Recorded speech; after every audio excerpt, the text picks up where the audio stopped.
Hi friends, అందరికీ నమస్కారం. అంజలి కథలకి స్వాగతం. ముందుగా అందరికీ నూతన సంవత్సర శుభాకాంక్షలు. మీ అందరికీ మంచి ఆయురారోగ్యాలు, సుఖ సంతోషాలని, సంపదలని ప్రసాదించాలని ఆ దేవుణ్ణి మనస్ఫూర్తిగా కోరుకుంటున్నాను. ఈరోజు కథ పేరు శివమాధవుల కథ. అనగనగా రత్నపురం. ఆ పురంలో శివుడు, మాధవుడు అని ఇద్దరు జోదగాళ్ళున్నారు. వారిద్దరూ మోసానికి పెట్టింది పేరు. అనేక మంది మోసగాళ్లను చేరదీసి వారు ఆ ఊరిలోని ధనవంతుల్ని బాగా దోచుకున్నారు. దోచేందుకు ఇక ఆ ఊరిలో ఏదీ లేదని, ఎవరూ లేరని తెలుసుకొని ఒకరోజు ఇలా తర్జన భర్జనలు పడ్డారు. ఇక ఇక్కడ ఉండనవసరం లేదు, వేరే ఏదైనా ఊరు చూసుకోవాలి, అక్కడికెళ్ళి దోచుకోవాలి. అయితే ఉజ్జయినికి పోదాం పదా, అక్కడ శంకరస్వామి అని బాగా డబ్బున్నవాడున్నాడు. రాజపురోహితుడతను, వాడి సొమ్ము కాజేద్దాము అనుకున్నారు. అవునవును, నేను విన్నాను. వాడు బాగా పిసినిగొట్టట. రాజుగారిచ్చే దక్షిణలో సగభాగం అతడికి ఇవ్వాలట, లేకపోతే గొడవంటున్నారు. ఆ డబ్బునంతా 7 భోషాణాల్లో దాచి నేలలో పాతిపెట్టాడట. ఆ డబ్బుతో పాటు అందమైన కూతురు కూడా ఉందట అతనికి. చాకచక్యంగా ప్రవర్తిస్తే ఆ కూతుర్ని కూడా దోచుకోవచ్చు. ఆలస్యం అమృతం విషం పద అనుకున్నారు వాళ్ళిద్దరూ. బయలుదేరారిద్దరూ ఉజ్జయినికి చేరుకున్నారు. ముందు మాధవుడు రాకుమార్ని వేషం వేసుకుని పరివారంతో ఊరి బయట శిబిరాలు ఏర్పాటు చేసుకుని విడిది చేశాడు. తర్వాత శివుడు బ్రాహ్మణ బ్రహ్మచారిలా వేషం వేసుకుని నగర ప్రవేశం చేశాడు. సిప్రా నదీ తీరాన ఒక మఠంలో విడిది చేశాడు. అందరూ అతడిని గమనించేటట్టుగా బంకమన్ను, దర్భలు, భిక్షాపాత్ర, జింక చర్మాన్ని దగ్గర ఉంచుకున్నాడు. తెల్లారుతూనే శరీరానికి దట్టంగా మన్ను పూసుకునేవాడు శివుడు. సూర్యకాంతిలో కాసేపు ఉండి తర్వాత నదిలో స్నానం చేసేవాడు. స్నానాంతరము శీర్షాసనం వేసేవాడు. శీర్షాసనంలో చాలాసేపు గడిపేవాడు. ఆ తర్వాత ఆలయానికి చేరుకునేవాడు. శివుడి ఎదుట పద్మాసనంలో కూర్చొని దర్భలు ధరించి జపం చేసేవాడు. మధ్యాహ్నం అయితే కృష్ణార్జునం ధరించి భిక్షాటన చేసేవాడు.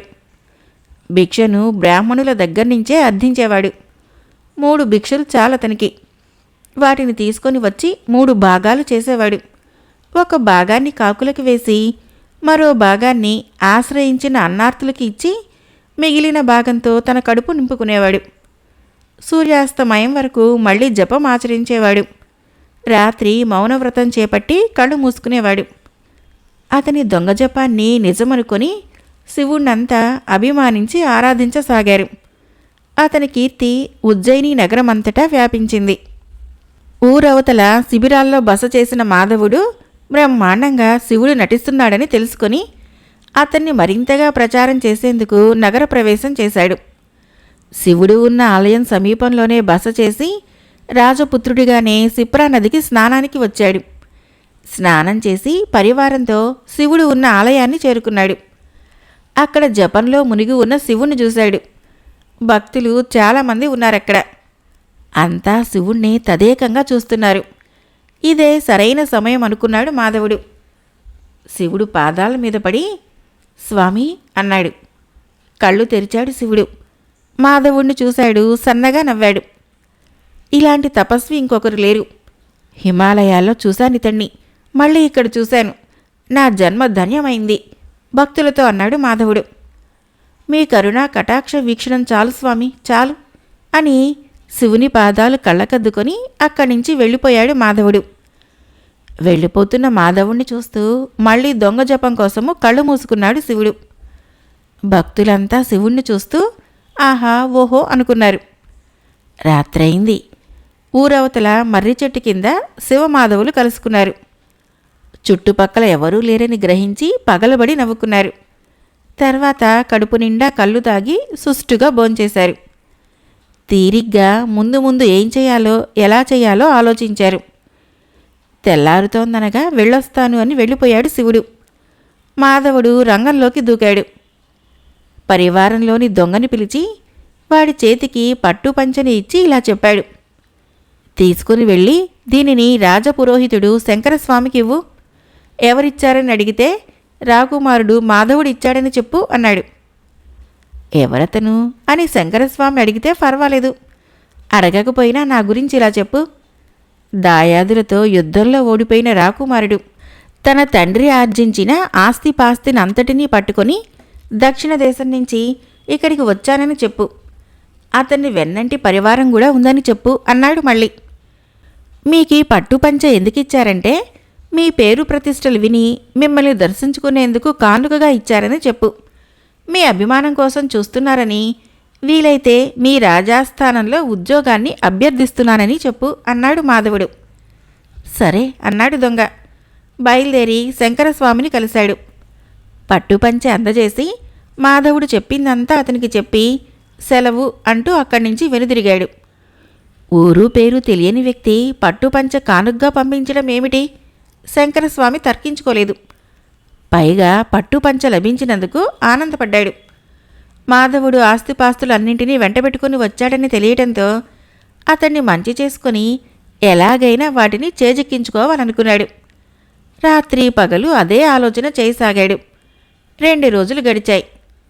తోటి దొంగలకు ఆశ్రితుల వేషాలు వేసి రాకుమారుని వేషంలో శంకరస్వామిని కలుసుకున్నాడు మాధవుడు. తానొస్తున్నట్లుగా మాధవుడు ముందుగా కబురు పంపాడు. దాంతో శంకరస్వామి ఆనందానికి అవధులు లేవు. గుమ్మంలోనే అతని కోసం వేచి చూడసాగాడు.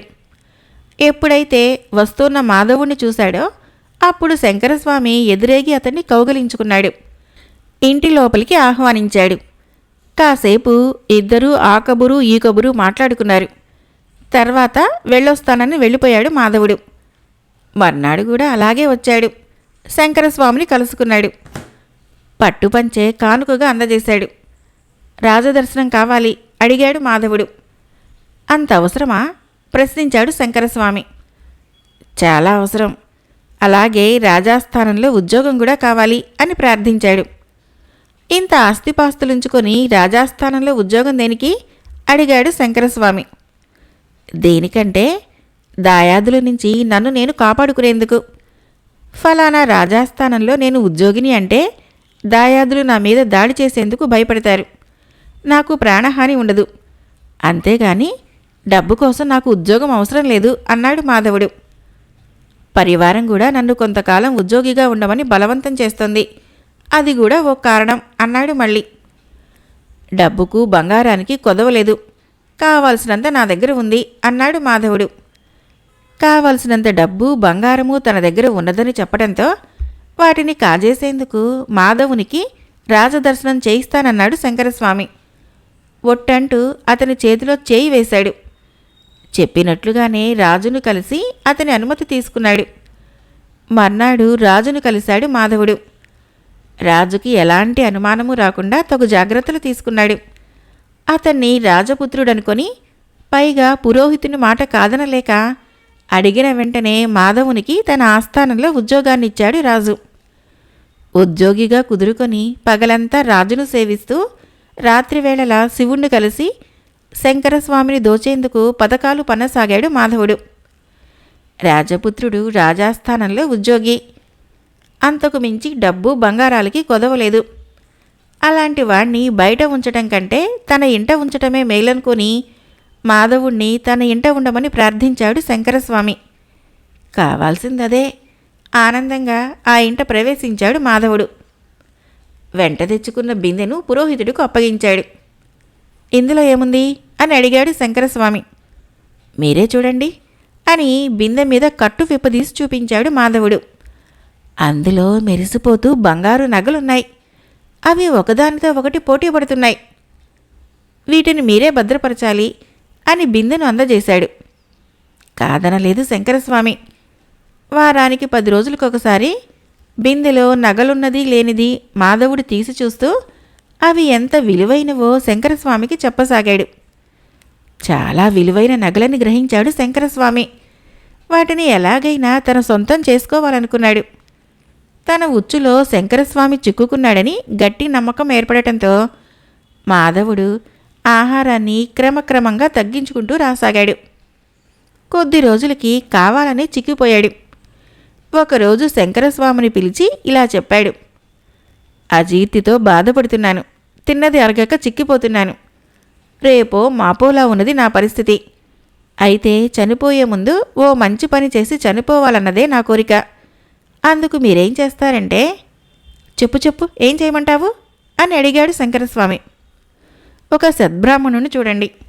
అతనికి నా ఆస్తిపాస్తులన్నీ దానం చేసి చనిపోతాను. ఈ లోకంలో సుఖపడలేకపోయాను. పరలోకంలోనైనా ఈ దానంతో సుఖిస్తాను. ఎందుకు చెబుతున్నానో వినండి రాకుమారా. 1-2 సార్లు ఆలోచించండి. మీరు చనిపోరు. ఉన్నదంతా వదులుకోవటం మంచిది కాదేమో అన్నాడు శంకరస్వామి. చనిపోతాను, దానమే ధ్యేయం అన్నాడు మాధవుడు. ప్రాణాలు పోతున్నట్లుగా కళ్ళు మూసుకున్నాడు. నిజంగానే అతను చనిపోతున్నాడనుకున్నాడు శంకరస్వామి. చేసేది లేక దానమిచ్చేందుకు బ్రాహ్మణులను పిలుచుకొని రాసాగాడు. అయితే వచ్చిన ఏ బ్రాహ్మడు మాధవుడికి నచ్చటం లేదు. ఇతడు బ్రాహ్మణోత్తముడు కాదు అని తెచ్చిన అందర్నీ తిప్పికొట్టసాగాడు. ఉజ్జయినిలో ఇక బ్రాహ్మణులు లేరనిపించింది. శంకరస్వామి తల పట్టుకున్నాడు. అంతలో మాధవుని ఆశ్రితుడు అతనితో ఇలా అన్నాడు. అయ్యా, ఒక బ్రాహ్మణోత్తముడు ఈ నగరంలోనే ఉన్నాడు అన్నాడు. ఎక్కడా? ఆత్రం కనపరిచాడు శంకరస్వామి. సిప్రా నదీ తీరాన తపస్సు చేసుకునే శివుడే బ్రాహ్మణోత్తముడు. అవునవును, అతనే అసలు శిశులు బ్రాహ్మణుడు. పిలుచుకుని రెండతన్ని గోల చేశాడు మాధవుడు. దొరికాడనుకొని శివుడి దగ్గరకు పరుగు తీశాడు శంకరస్వామి. చేరుకున్నాడతన్ని. ఆ సమయంలో శివుడు దొంగ జపంలో నిండా మునిగిపోయి ఉన్నాడు. శంకరస్వామి రాకను గమనించినట్లే ఊరుకున్నాడు.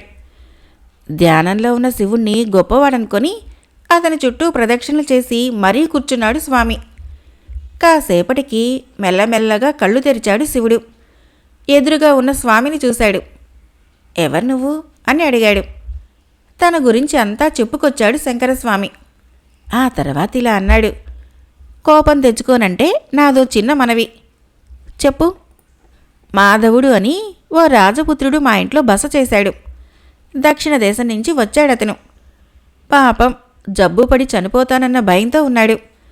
ఆ భయంతో తన ఆస్తిపాస్తులన్నీ సద్బ్రాహ్మణుడికి దానం చేయాలనుకుంటున్నాడు. మీరు అంగీకరిస్తే మీకే ఇద్దామనుకుంటున్నాడు. కాదనకండి, చేతులు జోడించాడు స్వామి. ఆ మాటలకి సన్నగా నవ్వుకున్నాడు శివుడు. బ్రహ్మచారిని, భిక్షాటన చేసి బ్రతుకుతున్నవాడిని, నాకు ఆస్తిపాస్తులెందుకు? అమ్మమ్మ, మీరంత మాట అనకూడదు. మీరు బ్రహ్మచారే కానీ పెళ్ళంటే ఇష్టం లేనివారు కాదు కదా. అలాగే ఇప్పుడు బ్రహ్మచారి కాబట్టి భిక్షాటన చేసి బతుకుతున్నారు. రేపు పెళ్లి చేసుకుంటే ఆస్తిపాస్తులు మీకు కావాలి. తప్పదు. పెళ్లి చేసుకొని కాపురం చేస్తూ కూడా ధర్మార్థ కామ మోక్షాలను సాధించవచ్చు. ఏమంటారు? ప్రశ్నించాడు శంకరస్వామి. సరేనంటాను కానీ నాకు పిల్లనిచ్చేదెవరు అడిగాడు శివుడు. ఆ ప్రశ్నకు జవాబిచ్చే ముందు స్వామి చాలా లెక్కలు కట్టాడు. ఫలితాన్ని ఊహించాడు. శివుడికి మాధవుడు దానం చేసే ఆస్తిపాస్తులన్నీ తాను అనుభవించేందుకు తాను ఊహించిన లెక్కలే సరైనవి అనే నిర్ధారణకు వచ్చి ఇలా అన్నాడు. నాకో కూతురుంది. పేరు వినయస్వామిని. అందంగా ఉంటుంది. నీకు మా అమ్మాయినిచ్చి పెళ్లి చేస్తాను. చేసుకో. హాయిగా ఇద్దరూ నా దగ్గరే ఉండండి. మాధవుడిచ్చిన ఆస్తిపాస్తులంటావా? అవి నా దగ్గరే ఉంటాయి. తన రొట్టె విరిగి నేతిలో పడిందనుకున్నాడు శివుడు. అందాల రాశి వినయస్వామిని తన భార్య కావటం కంటే అదృష్టం లేదనుకున్నాడు. మీరింతగా చెబుతున్నారు కాబట్టి సరే అంటున్నాను. మీ అమ్మాయిని పెళ్లి చేసుకుంటాను.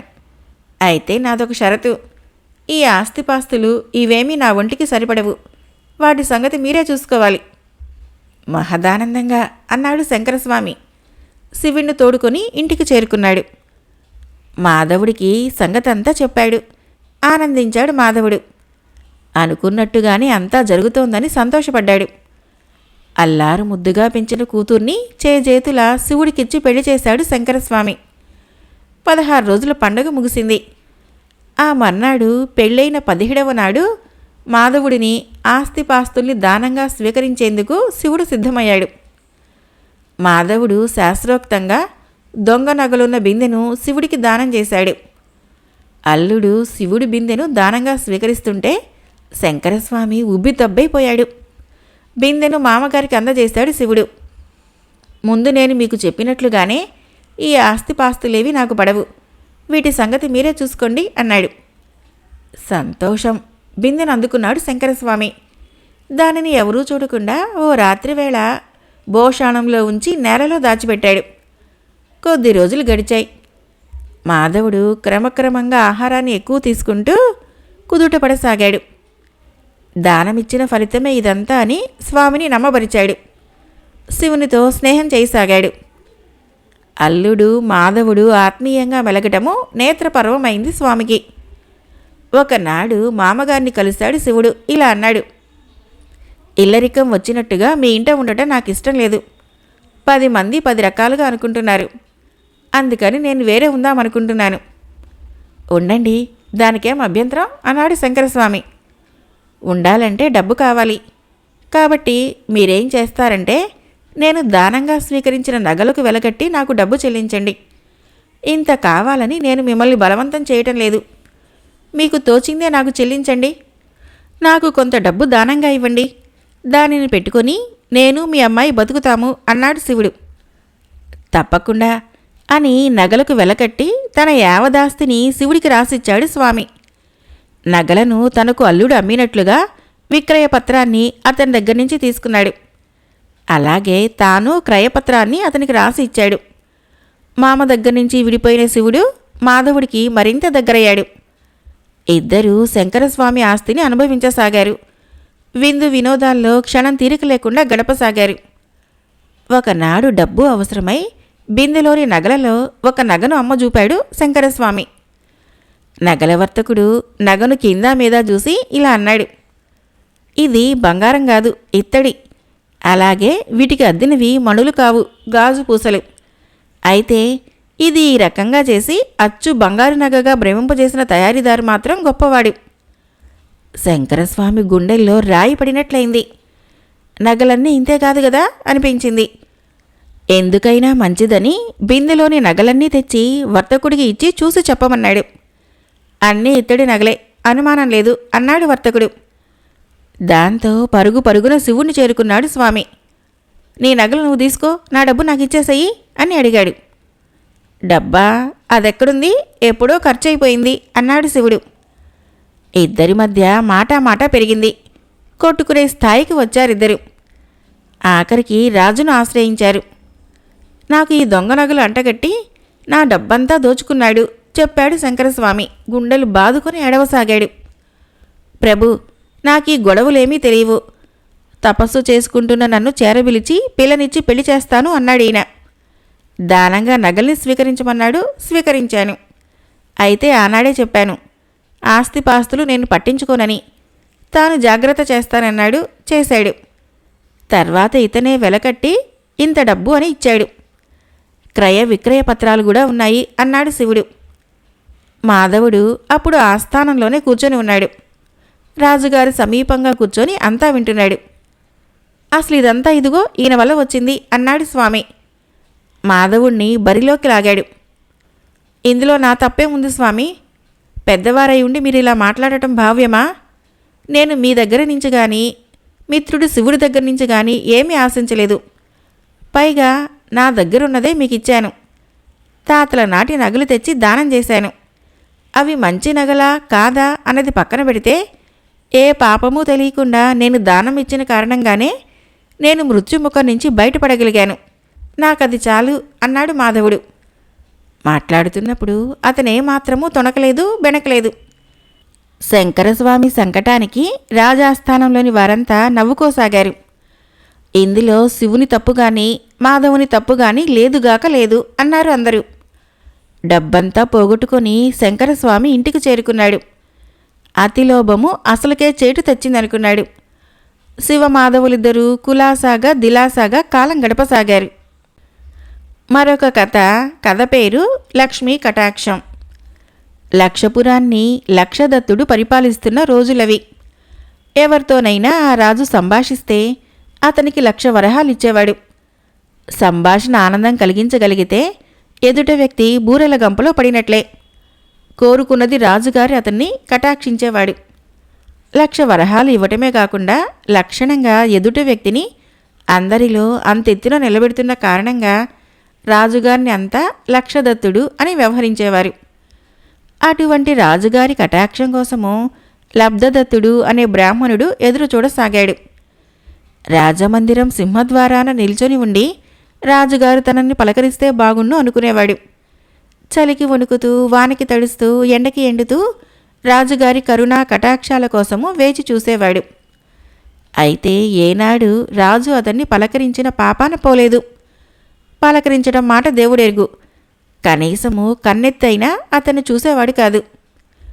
ఒకనాడు రాజుగారు మంత్రి సామంతుల సమేతంగా వేటకు బయలుదేరాడు. అతనితో పాటుగా లబ్ధదత్తుడు కూడా వేటకు వెళ్ళాడు. లావుపాటి కర్రనే ఆయుధంగా చేసుకున్నాడు అతను. మంత్రి సామంతులు రాజుగారు రథాల మీద నుంచి క్రూర మృగాలను వేటాడుతుంటే లబ్ధదత్తుడు నేల మీదనే నడుస్తూ పరుగులు తీస్తూ మృగాలను వేటాడటాన్ని రాజుగారు చూశారు. సంతోషించారు. అయినా అతన్ని పలకరించలేదు, కానుకలు ఇవ్వలేదు. వేట నుంచి తిరిగొచ్చేశారు అంతా. వచ్చిన తర్వాత మళ్ళీ మామూలే. లబ్ధదత్తుడు రాజుగారి కృప కోసం నిలుచున్నాడు. ఒకసారి సరిహద్దుల విషయమై రాజుగారికి దాయాదులతో గొడవ జరిగింది. ఆ గొడవ యుద్ధంగా పరిణమించింది. ఆ యుద్ధంలో కూడా లబ్ధదత్తుడు లావుపాటి కర్రనే ఆయుధంగా చేసుకొని శత్రువుల్ని చీల్చి చెండాడు. రాజుగారు అది చూసి ఆశ్చర్యపోయాడు. అయినా లబ్ధదత్తుడిని అతడు కరుణించలేదు. 5 సంవత్సరాలు గడిచిపోయాయి. 6వ ఏడు ప్రవేశించింది. అప్పుడు రాజుగారి హృదయం కరిగింది. లబ్ధదత్తుడికి ఏదైనా లబ్ధి చేకూర్చాలనుకున్నాడు. అనుకున్నదే ఆలస్యం. రాజే స్వయంగా ఓ గుమ్మడి పండు తీసుకుని వచ్చి దాన్ని తొలచి అందులో మణిమాణిక్యాలు, రత్నాలు, బంగారాన్ని ఉంచి మూసేసి చూసేందుకు మామూలు గుమ్మడి పండు అనిపించేలా చేసి దాన్ని సభాముఖంగా లబ్ధదత్తుడికి కానుకగా ఇచ్చేందుకు సిద్ధమయ్యాడు. సింహద్వారంలో నిల్చున్న దత్తుణ్ణి పిలిచాడు. ఆనాడు సభకు ఆహ్వానించాడు. వచ్చాడు లబ్ధదత్తుడు. రాజుకి నమస్కరించి నిల్చున్నాడు. పాటలొచ్చా అడిగాడు మహారాజు. వచ్చు మహాప్రభో అన్నాడు దత్తుడు. మంచి సూక్తి ఉన్న పాట ఒకటి పాడు. పాడాడు దత్తుడు. నదులు సముద్రంలో కలిసినట్లుగా ధనవంతుల్నే కరుణిస్తుంది లక్ష్మి. వారిని మరింత ధనవంతుల్ని చేస్తుంది. దరిద్రుల్ని కరుణించదు. ఒట్టు పెట్టుకున్నట్టుగా వారి నీడను కూడా తాకదు.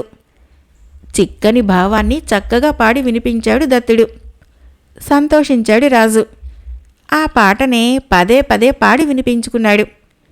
తర్వాత దత్తుణ్ణి అభినందిస్తూ మణిమాణిక్యాలు, రత్నాలు, బంగారంతో ఉన్న గుమ్మడి పండును అతనికి కానుకగా అందజేశాడు.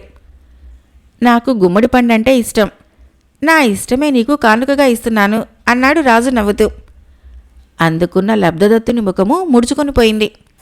చేతిలో ఉన్నది మామూలు గుమ్మడి పండు అనుకున్నాడతను. సభలోని వారు కూడా అలాగే అనుకున్నారు. పాపం దత్తుడు దురదృష్టవంతుడు అనుకున్నారు. రాజుగారి మనసు కరగలేదనుకున్నారు. చేతిలోని గుమ్మడి పండును చీదరగా చూస్తూ సభా మండపం నుంచి బయటపడ్డాడు లబ్ధదత్తుడు. దానిని ఏదో ఒక మూల పారవేద్దామనుకున్నాడు. అంతలో రాజవంది కనిపించాడు అతనికి. రాజవంది బౌద్ధ భిక్షువు. అతను రాజదర్శనం కోసం వెళ్తున్నాడు. రాజును దర్శించుకునేటప్పుడు బహుమతిగా అతనికి ఇష్టమైన గుమ్మడి పండు ఇవ్వటం బాగుంటుందనుకున్నాడు. లబ్ధదత్తుణ్ణి ఇలా అడిగాడు. నా దగ్గరున్న దుప్పటి నీకిస్తాను. నీ చేతిలోని గుమ్మడి పండు నాకిస్తావా? నిరభ్యంతరంగా అన్నాడు దత్తుడు. భిక్షువు దగ్గర దుప్పటి తీసుకొని అందుకు బదులుగా గుమ్మడి పండును అతనికి అందజేశాడు. భిక్షువు రాజదర్శనం చేసుకొని అతనికి కానుకగా గుమ్మడి పండును ఇవ్వజూపాడు. ఇది మీకెక్కడిది అడిగాడు రాజు. దత్తుని దగ్గర నుంచి తీసుకున్నానని చెప్పాడతను. దత్తునికి ఇంకా దురదృష్టం వెంటాడుతుందైతే. లక్ష్మీదేవి కరుణించలేదనుకున్నాడు రాజు. మర్నాడు మళ్ళీ దత్తుణ్ణి సభామండపానికి పిలిచాడు రాజు.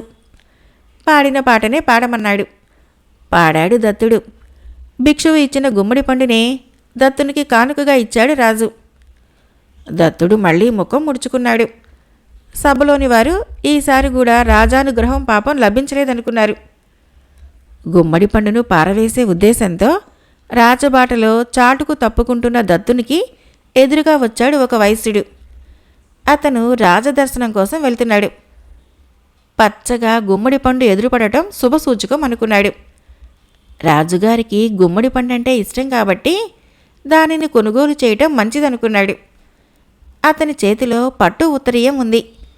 దానిని దత్తుడికిచ్చి గుమ్మడి పండు తీసుకున్నాడు. రాజుగారిని కలిశాడు. కానుకగా గుమ్మడి పండును అందచేశాడు వైశ్యుడు. ఇది మీకెక్కడిది అడిగాడు రాజు. దత్తుని దగ్గర కొనుగోలు చేసిన సంగతి చెప్పాడు వైశ్యుడు. పాపం, లక్ష్మీదేవి ఇంకా దత్తుణ్ణి కరుణించినట్లు లేదనుకున్నాడు రాజు. మర్నాడు మళ్ళీ దత్తుణ్ణి పిలిచి వైశ్యుడిచ్చిన గుమ్మడి పండునే అతనికి ఇచ్చి వెళ్ళి రమ్మన్నాడు. సభలోని వారంతా ఆశ్చర్యంగా చూశారు ఆ దృశ్యాన్ని. ప్రతిరోజు రాజు దత్తునికి గుమ్మడి పండు ఇవ్వటం పద్ధతిగా లేదనుకున్నారు. లేదా పోదా రాజు తలుచుకుంటే రాజుగారు ఏదైనా ఇయ్యగలరు. కావాలనే గుమ్మడి పండు ఇచ్చి దత్తుణ్ణి ఏడిపిస్తున్నాడు అనుకున్నారు. గుమ్మడి పండుతో దిగులుగా వీధిలో నడిచిపోతున్న దత్తుణ్ణి రాజనర్తకి చూసింది. పచ్చగా పండు బాగున్నదనుకున్నది. రాజుగారికి గుమ్మడి పండు అంటే ఇష్టం. గుమ్మడి పండు కూరన్నా పులుసన్నా ప్రీతిగా తింటాడతను. అతనికి దీనిని కానుగ్గా ఇవ్వటం బాగుంటుందనుకుంది. చేతికున్న బంగారు గాజుని ఒకదాన్ని తొలగించి దానిని దత్తుడికి ఇచ్చి గుమ్మడి పండును అందుకుందామే. తీసుకుని వెళ్ళి రాజుకి కానుకగా అందచేసింది. దత్తుడిచ్చాడా అడిగాడు రాజు. అవునంది నర్తకి. దత్తుణ్ణి లక్ష్మీదేవి ఇంకా కరుణించట్లేదనుకున్నాడు. పుణ్యహీనుడు కాబట్టే లక్ష్మీదేవిని గుర్తించలేకపోతున్నాడు. అలాగే తన దయను కూడా గుర్తించలేకపోతున్నాడు. గుర్తించగలిగితే గుమ్మడి పండుని వారికి వీరికి అందజేసేవాడు కాదు. కోసి చూసుకునేవాడు. లక్ష్మిని ప్రసన్నం చేసుకునేవాడు. మర్నాడు మళ్ళీ దత్తుణ్ణి సభకు ఆహ్వానించాడు రాజు. దత్తుడు అందంగా ఆకర్షణీయంగా ఉన్నాడు ఆ రోజు. భిక్షువు ఇచ్చిన దుప్పటిని పంచగా ధరించాడు. పట్టు ఉత్తరీయాన్ని పైన వేసుకున్నాడు. కంకణంగా నర్తకి ఇచ్చిన గాజును చేతికి పెట్టుకొని కళకళలాడుతున్నాడు. నర్తకి ఇచ్చిన గుమ్మడి పండునే రాజు మళ్ళీ దత్తుడికిచ్చాడు. కృతజ్ఞుణ్ణి అన్నాడు దత్తుడు. అతనికి ఈసారి గుమ్మడి పండును అందుకోవటం ఎందుకో ఆనందంగా ఉంది. ఆ ఆనందంలో దానిని కిందకి జార విడుచుకున్నాడు. కింద పడిన గుమ్మడి పండు పగిలిపోయింది. మణిమాణిక్యాలు, రత్నాలు, బంగారంతో దర్శనమిచ్చింది. సభలోని వారంతా అది చూసి ఆశ్చర్యపోయారు. లేచి నిల్చున్నారంతా. రాజుగారిని 3 రోజులుగా తప్పుగా అర్థం చేసుకున్నామని బాధపడ్డారు. తలలు దించుకున్నారు. వారలా తలలు దించుకోవటాన్ని గమనించి వారెందుకు తలలు దించుకున్నది అర్థం చేసుకున్న రాజు సభలో అందరినీ ఉద్దేశించి ఇలా అన్నాడు. దత్తునికి లక్ష్మీ కటాక్షం ఉన్నదో లేదో పరిశీలించాలనుకున్నాను. గత 3 రోజులుగా లేకుండా పోయింది. ఈరోజు ఆ తల్లి కరుణించింది, కటాక్షించింది. అందుకే దత్తుడు కళకళలాడిపోతున్నాడు. దత్తుని ఆనందానికి అంతు లేకుండా పోయింది. కింద పడ్డ మణిమాణిక్యాలని, రత్నాలని, బంగారాన్ని పోగు చేసుకోసాగాడు. పగిలిన గుమ్మడి పండును పదే పదే ముద్దు పెట్టుకోసాగాడు. సభలోని వారు అది చూసి పగలబడి నవ్వారు. కథ అయిపోయింది. ఫ్రెండ్స్, నా కథలు నచ్చినట్లయితే మన ఛానల్ని తప్పకుండా సబ్స్క్రైబ్ చేయండి, లైక్ చేయండి, షేర్ చేయండి, కామెంట్ చేయండి. Thank you.